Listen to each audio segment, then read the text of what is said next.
Okay, so good morning here from Dubai. Today we're flying the Emirates Game Changer First Class. Super excited for this one. It's been on my list for a while, so let's go.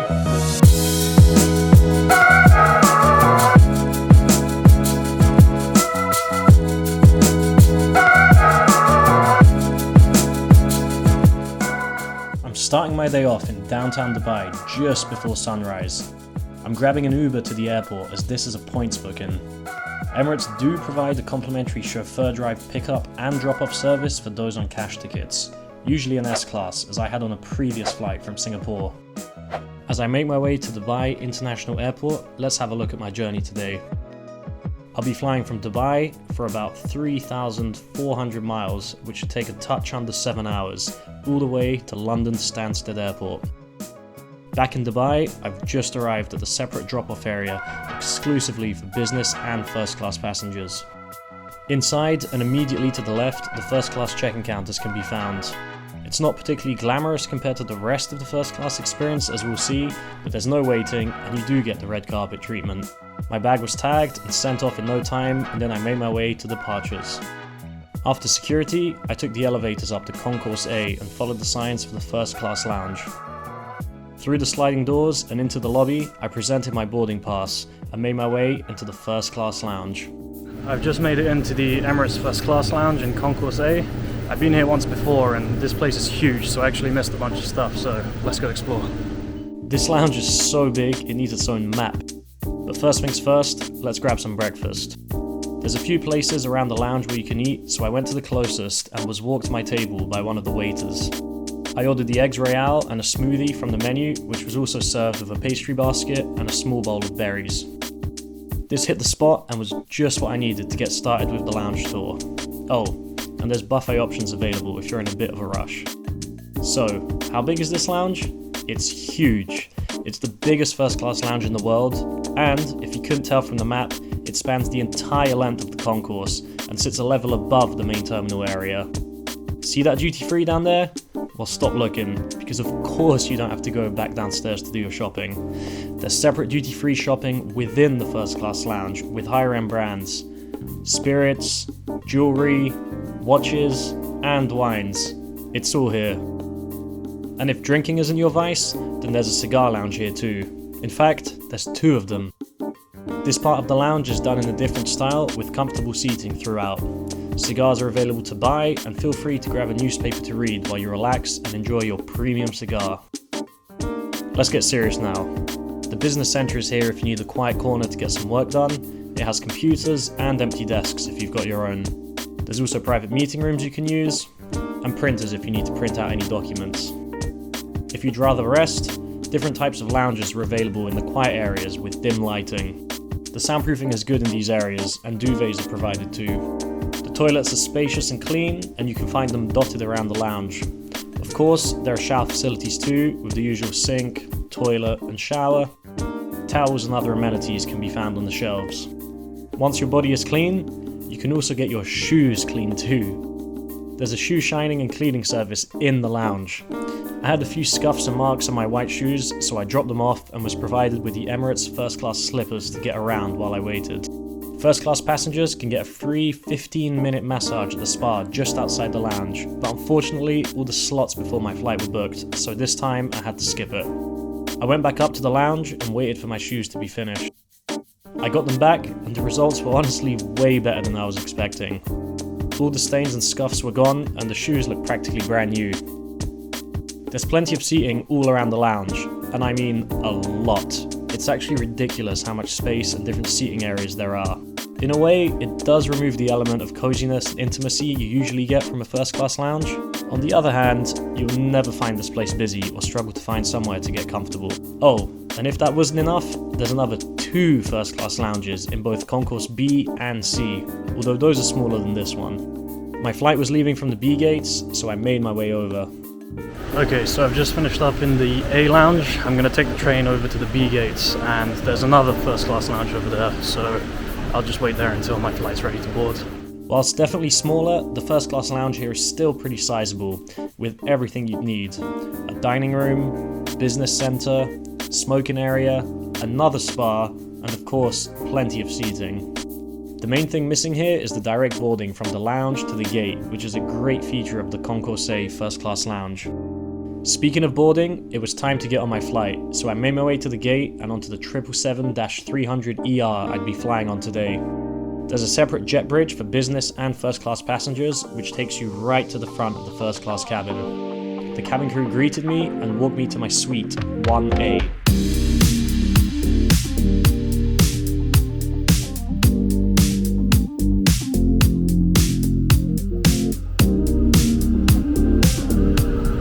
This is crazy. Before I could even put my bag down, the cabin crew were already pouring me a glass of Dom Perignon champagne. I got comfortable in my new home and enjoyed my drink before being offered some dates from Bvlgari and a hot towel just before takeoff. I'd recommend sitting on the left side of the plane when departing from Dubai, so you get these incredible views of Palm Jumeirah. After takeoff, I was handed the leather-bound food and drinks menu and made my choices while enjoying another glass of 2012 vintage Dom P with some mixed nuts. Emirates First Class offers dine on demand, so I chose to eat straight away and the cabin crew set up my table for the meal service. It wouldn't be an Emirates First Class flight without a bit of caviar to get things started, so that's exactly what I did.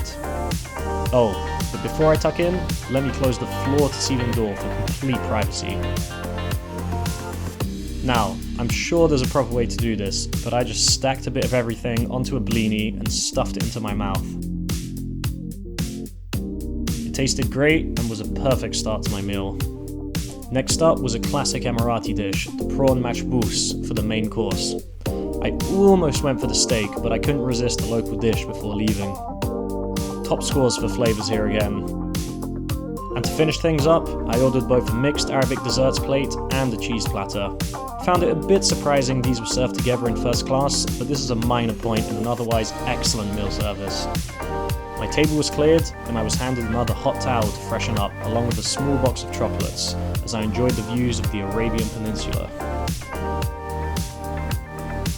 Now, how about a seat tour? Okay, so let's have a look around this seat. I'm not really sure where to start because there's so much here, so let's just start with what's straight ahead and we'll just go around and see everything there is. Let's go. Straight ahead is the 32-inch screen with Emirates' leading IFE system with a huge catalogue of movies. On either side of the screen, there's a minibar with drinks on the left side and a bunch of snacks on the right side. These will be refilled throughout the flight if you use any, or you can simply ask for more. Above that is a selection of magazines.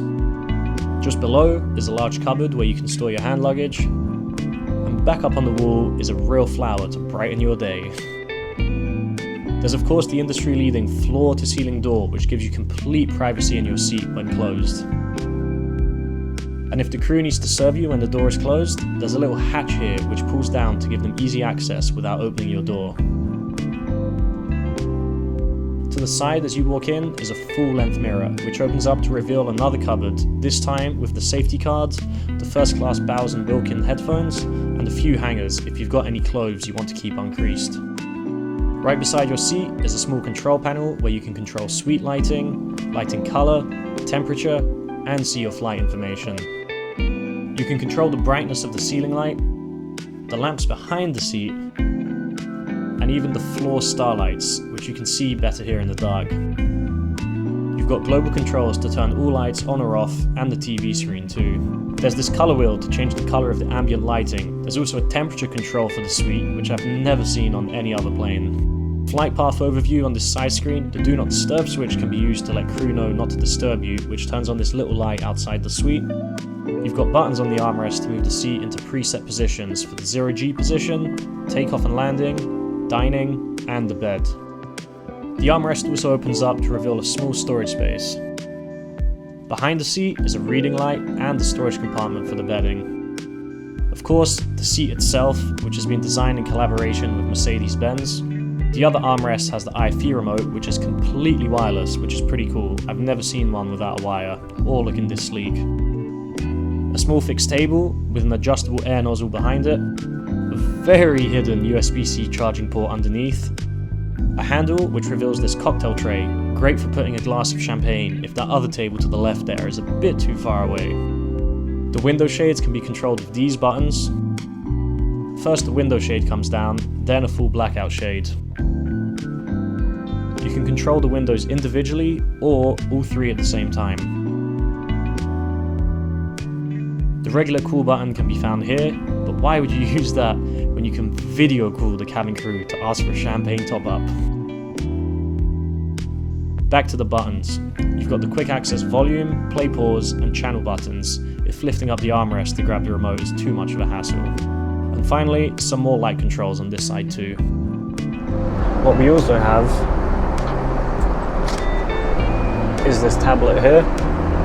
So we can use this individually, or we can use this as a remote for the big screen. So you could have something playing here, and you could be doing something completely separate on the tablet right here. The tablet is also host to a ridiculous amount of seat adjustment controls. Not only these presets, but controls for all of these parts of the seat, which can be adjusted individually. Something else that Emirates provide in this seat is these binoculars. So if you get a bit bored, you can open these up and have a look out the window and see the sights.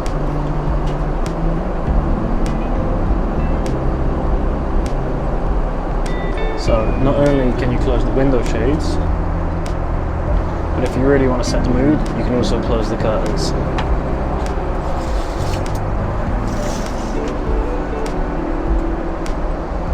We're almost done with this extensive seat tour. There's an international power socket along with USB-A charging and a HDMI port if you wanted to display anything onto the big screen. Click this button on the large table to reveal a vanity mirror complete with lights on either side. And just below are a few amenities and the famous Emirates writing kit, a nice Emirates branded notebook and a pen to take home. Just below that is the large pull-out table we've already seen for the meal service earlier, but this is also a great surface to do some work if you have your laptop with you. And below that is so much legroom you could probably fit another person down there. In fact, yeah you can, and it's pretty spacious, not bad for a cubbyhole. And finally, let's take a moment to admire the design of this suite, with the guff tree motif, the national tree of the UAE, stitched into the leather above the seat, present on the metallic section above the screen, and on the outside of the suites themselves.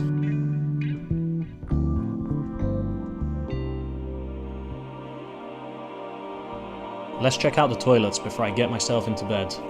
First class has 2 toilets at the front of the cabin. The one I'm showing is slightly larger than the other.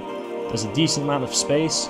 Of course, it's nothing like the toilets on the Emirates A380, but definitely the largest I've seen on a 777. There's a large sink, a few amenities like a comb, toothbrush, and hand soap, but more impressively, a set of Bvlgari fragrances made exclusively for Emirates.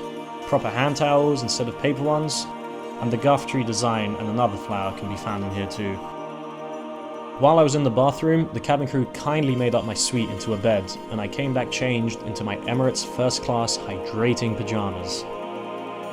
These are pretty comfortable, and I actually kept these to wear at home during winter. I got into my bed, not before closing the curtains of course, and then dimming the lights for a couple hours of sleep.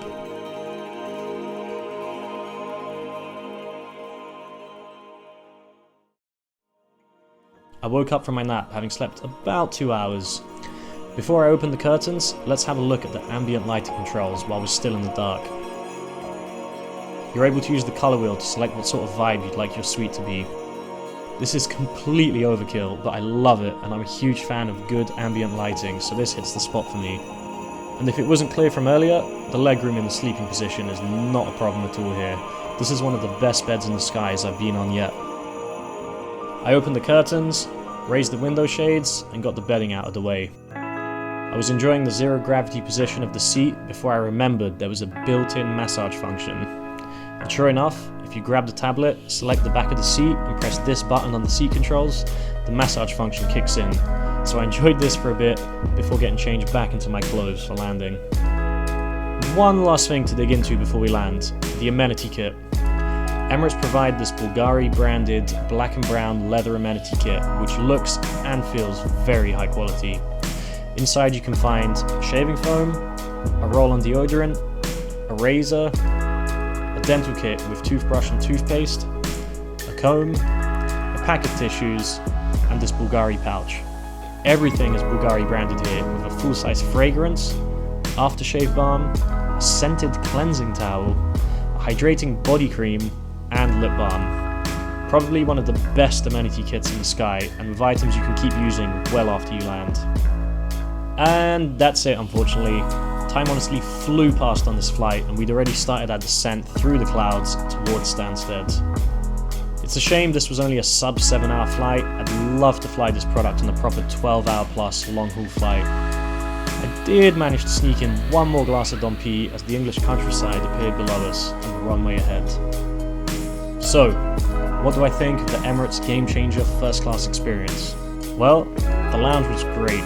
If anything, it might have been too big, but it definitely had everything you could possibly want on offer and never felt busy. I think the onboard suite is one of the best first class offerings out there, especially if you're a solo traveller.